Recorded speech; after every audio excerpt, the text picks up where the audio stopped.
But the question is, why is it called Tucson? I'm not sure. I sincerely think Tucson, the name, they probably like the way it sounds. Oh, okay. It's spelled in one way, and then when someone said, no, it's pronounced Tucson. Well, they should go to UK then. Yeah. Worcestershire. The Hyundai Leicester.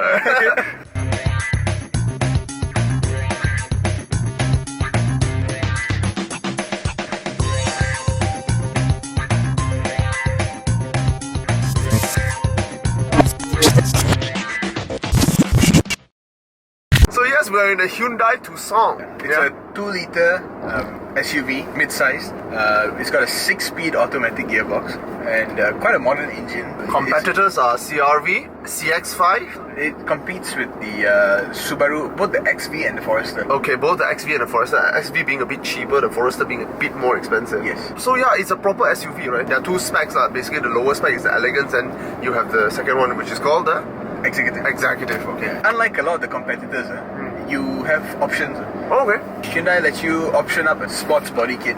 Oh, But okay. the impressive option is that you can choose your interior color. Oh, wow. Yeah, you can either get it in black, which is the standard option. Okay. You don't have to pay any extra. Okay. You can get it in red, Okay. which is about 1,200 ringgit. The most expensive option you have is the white Napa leather. Yeah, I sat in that one, and it is actual Napa leather. Yeah, it it's is softer. really comfortable. Have you noticed the drive modes? You can put it in either eco, Yeah. sport, or normal. Normal. But what it does is that it changed the eagerness of the gearbox to Yeah, pull. to hold on the gears or Yep, to yep. keep shifting. So for example, I'm in Eco now, it tends to drop to pretty low RPM.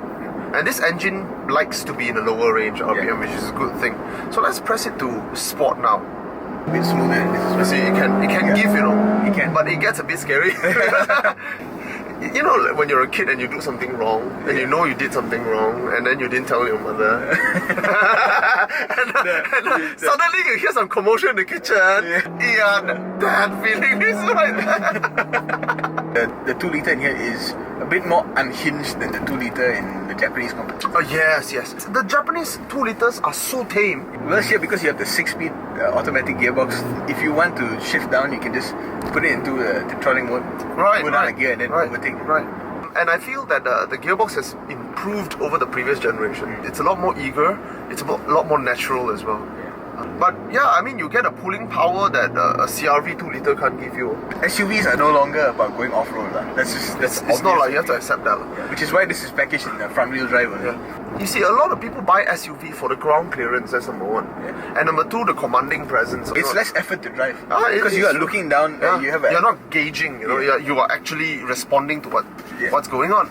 But they don't need the all-wheel drive, and all-wheel drive is always a little bit less fuel economy. And you're never going to use it off-road. Never lah, come on. But okay, the first time I saw it in the Philippines when I first drove it, they had this option called milk tea. It's a color. It's not a it's not a dining option. Oh, okay. but It's an orange color. no, it's like a sandstone yellow kind of color. That's a hero color. Like the 350Z was an orange, right? It's not orange. It's milk tea. Brown. To most men, it's called orange. See, Milk, when you- milk tea, as in teh tarik color. teh tarik color. Yeah, it's a little bit less than orange. It's not orange in the least. Orange has an element of redness. So, Two men talking about shades in color. Yeah, I saw that. that's the one. Yeah. This is not orange, man. This is the least orange. Okay, I could be a bit colorblind. Okay. When I first saw it in this color, I thought it looked very, very European. Oh, okay. Yeah. The car looks very European actually. Yeah. It is, I think, a very handsome car. But I have a problem with the looks because it's handsome from the front and it's pretty from the back. Yes, it's a bit of a sporty looking Yes, rear. yeah. And then the front is very elegant, premium Yes, looking. correct. In the front, it's very robust and very, prim and proper, tie and everything buttoned properly. Yeah. The back flows like where you're wearing satin. You know why, not? Why? Business in the front, party in the back. Yeah, it's a very handsome car. I have to say, the front looks so European. I can imagine if Aston Martin were to make an SUV, it has lines that looks a bit like that. It looks a little bit better on the inside now. This generation of Tucson is a little bit better on the inside. One thing I think we notice is that the fit is tougher than most Japanese cars. We slammed the door just now. Yeah. It feels more like a European door slam than a Japanese door slam. It does. This past 3 years, Japanese new car, the body panels are very poorly screwed together. For example, Lexus. I have a SC430 at home. Yeah. And the thing is built like a solid rock. That was how Lexus was built. Lexus today is nothing like that. I was driving the ES and my leg hits the center tunnel. And the tunnel moves. And guess what? It moves more than this car is moving right now as I'm kicking it.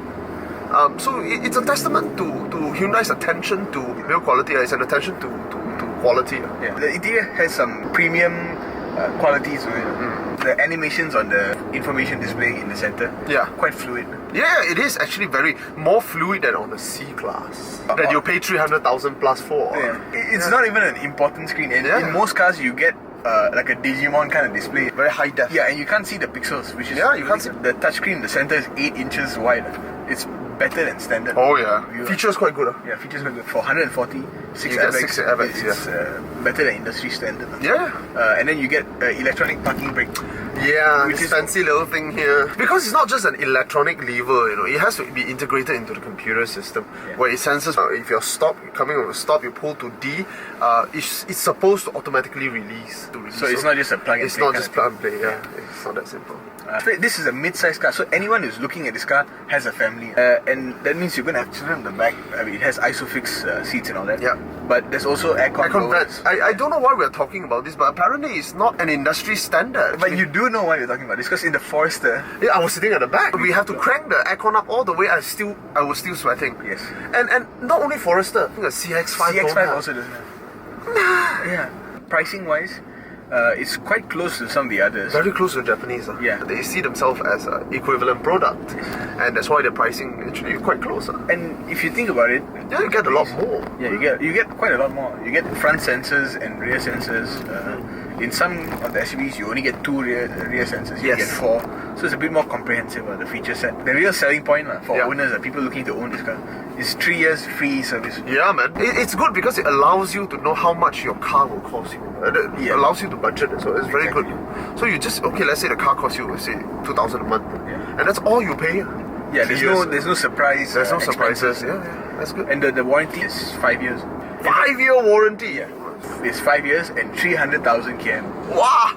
It's practically unlimited lah. Very few people go beyond that. Exactly. I mean, to have 300,000 km, every day you have to drive about 150 kilometers. You actually calculate that? Yeah, cargo space is quite good in here. 400 and something liters, 480 liters, I believe. Yeah. Which is good.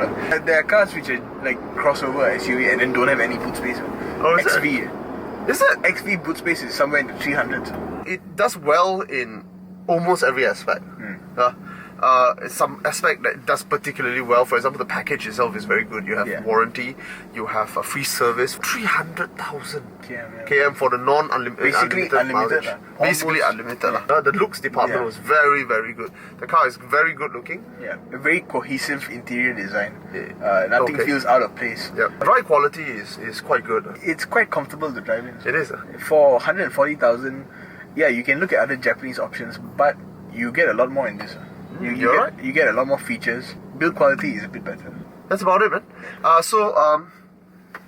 Autophiles signing out from a traffic jam in a Hyundai Tucson.